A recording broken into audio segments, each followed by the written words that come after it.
Long time no see, or long time no hear if you guys are listening via Spotify. We are back. We are back and better. This is episode 5 of Cuties for Christ podcast. Okay. So this episode is a little bit different because I know my whole motto is I want to tell you guys what it looks like through the journey of to Christ and not just what it looks like when you get to the other side, right? When you've already kind of um I don't know, like you've been in your word, like you know what it say, you know how to go to the exact scriptures and use them to help people through whatever they're going through. I wanted this to be about showing you the process and showing you that is you're capable, showing you that it can happen. And so with this podcast, I wanted to be more of a testimony. I just came back from church, so with your lavender, if you guys are watching this. But I just came back from church and I gave this testimony. And so I wanted to give this testimony to you guys as well, because like I said, I wanted to be able to share what I'm going through while I'm going through it. Right. So I'll just start off with this. So I don't know how many of you actually know, probably none of you. But maybe if you're my friend and you're listening to this, but I have been actively and continuously searching for a job since about August of last year. August of last year is when I really decided to completely say, okay, if I want another job, I need to dedicate myself and my time completely to doing this and be for real about it. Not like do a little bit here, do a little bit there, like be consistent with trying to make that type of change, right? Um, and in doing so came a lot of interviews. It came a lot of no's, it came a lot of like, God, why? And as I'm through August of last year, and honestly, a lot of last year, but I would say when it really got tough, I would say August to December is like, it was one of my darkest years, darkest months.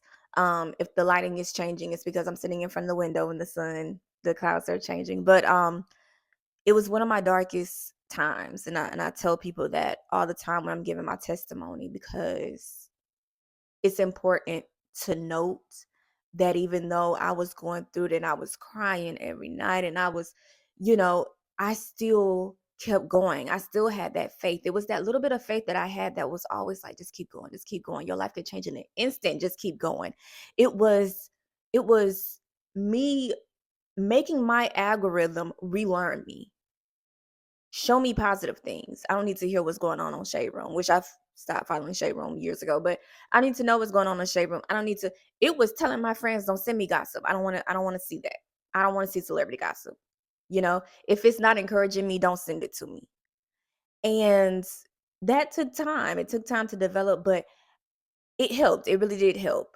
It was me following people that were on their journey as well, and just being able to connect with those people via TikTok and things of that nature. Just being able to have that support, even if it's from strangers, to just keep going.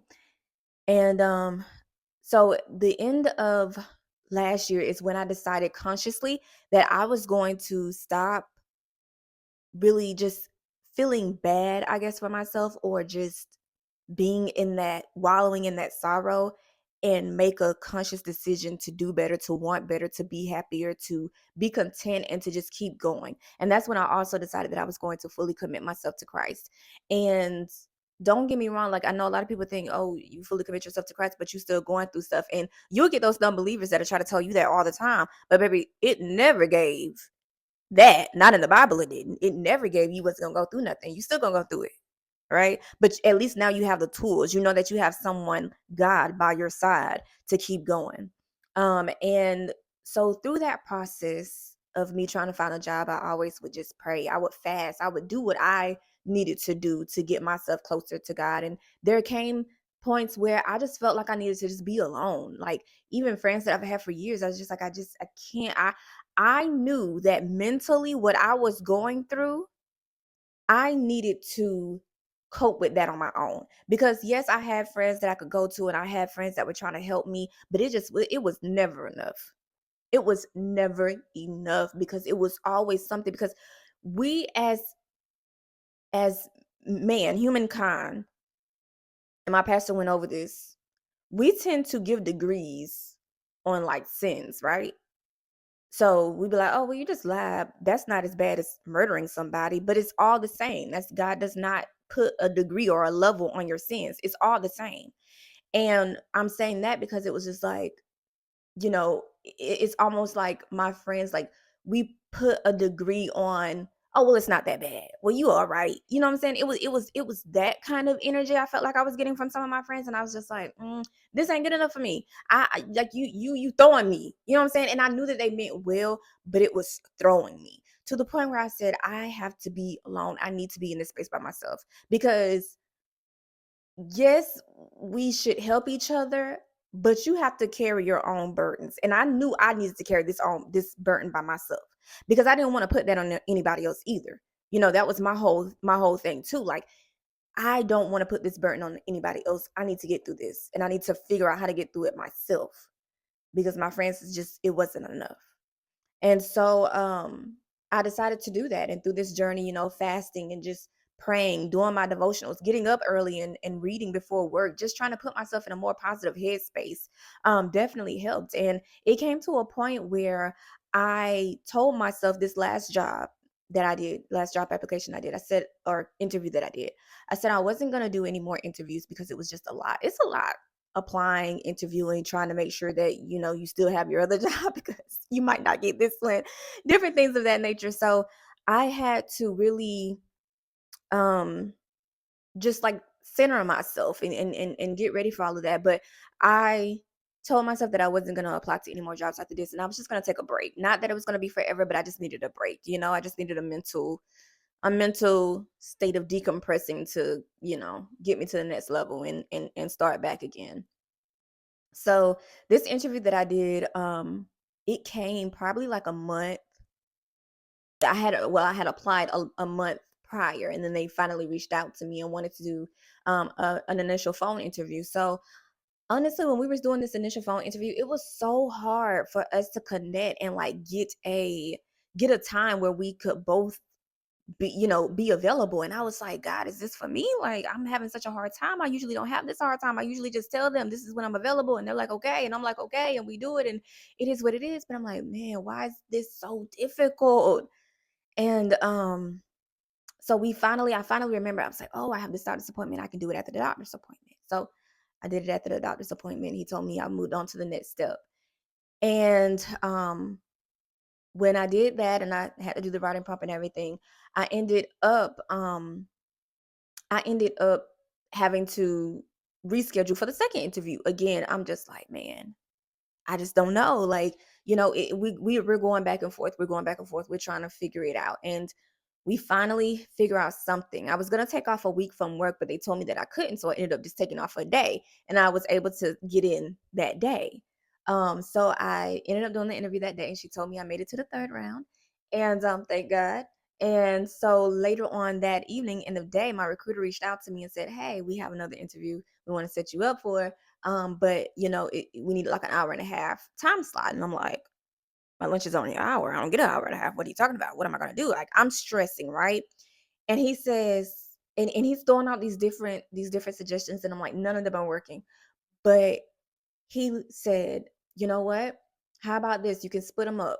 He said, we usually don't split them up, but so that it can work better with your schedule, let's split it up. And y'all, when I say God, that had to be nothing but God working everything out for me from start to finish because I was stressed. Okay. And it was it was just a blessing in itself to be able to split that up, knowing that they don't usually do it. But I said, yes, that'll work for me. Um, and I just know it was God saying, yeah, you gonna make this work for her. Okay. This is my child, and this is for her. This is the opportunity for her. So you're gonna have to make it work. And that's what we did, honey. So I ended up doing that. I ended up doing my other interview that Monday. So basically I ended up doing it because I went to work and I was able to take off that next week. And me thinking that it was like too short notice, my manager was like, yeah, that's fine, you can do it.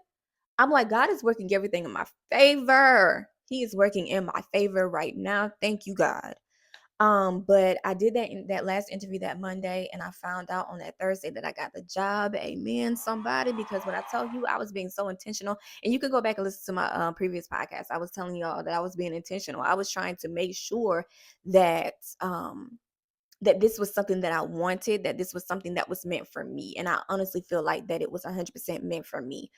And I'm excited to start, and I'm excited for this new journey. And I think that I got so content and so just I was comfortable with where I was, and I said, God, I really want to shake this up. Like and like I said, I really wanted to start something fresh and start something new. So I just thank God for this opportunity. And I not only want this to be an opportunity for you guys to listen to this testimony and say, if God knows the desires of your heart and He knows the right time to give it to you. I also want this to be a testimony of, if you are going through a dark time, that you can get through it, but you just have to keep going and you have to keep trusting. I know for me also, I was in this zone in my mind where I was like, I'm gonna miss out on my opportunity. But I had to get that out my head, because I said, if I'm believing God, if I'm believing that He's gonna give me what I need when I need it at the right time, then why am I so worried about missing my opportunity? Girl, you won't miss your opportunity. That put me at so much ease. It randomly came to me. So keep that in mind when you're doing things like this. You will not miss your opportunity. There's no way you're gonna miss your opportunity. Not if you're talking to God, and God knows the desires of your heart and you're asking Him for it. You won't. You won't. And I had to get that in my mind. But I also want this to be a testimony to let you guys know, like I said, in this darkness, keep going. It was that little bit of faith I had that was just like, I gotta keep going. I gotta keep going. I gotta keep doing it. I gotta keep progressing. Um, and I just thank God. And I know I have a long way to go, and I know I still have to keep going. It doesn't stop. It definitely doesn't stop here. But now I know that God hears me. I know that He's listening to me. I know there was also a time where I had talked to God, and I asked Him, God, like, you gonna have to tell me something, because I'm losing hope. I'm not gonna lie to you. Like, my flesh is taking over. I'm losing hope. Where are you? Just give me a sign and let me know that you're listening, because I don't know if you are, and I need to know that you are. And I went to church, and my pastor spoke on it, and I said, okay, coincidence. I went to church the next Sunday. The pastor spoke on it again. Now, my pastor's not the type to just like talk about the same thing over and over, or mention it, back to back to back like that. So the second time, I'm like, okay, maybe this is God trying to talk to me. Maybe this is what it is. And I went back a third time, y'all, because there was always that little bit of doubt in the back of my mind. I was trying to get right. And that third time solidified it for me. They didn't know, but I was in church crying, girl. I think I told y'all that in another podcast as well, in church crying, girl. But but yeah, and it just really solidified to me that God is listening, and that God knows that you're suffering. He knows what you're going through. You just have to rest easy and knowing that He gonna take you by your ponytail or the back of your shirt and snatch you up at the exact time that you needed Him to the most. So, yeah, but if you guys have any questions, if you want to talk about something and you want to know what the things that I did to try to overcome that dark spirit that was just kind of hovering over me for so long, please don't hesitate to reach out. And we can talk. I'm here to talk. I don't know a whole lot, but I know being able to talk to somebody who is, starting that journey, and who can really help you through it, definitely can take you a long way. But that is it for this episode. I did not expect for it to be this long, but listen, the spirit wants what the spirit wants, so I had to tell what I had to tell. I hope that you guys are doing great. I hope that you are blessed and highly favored, and know that God loves you. This has been episode 5 of Cuties for Christ podcast.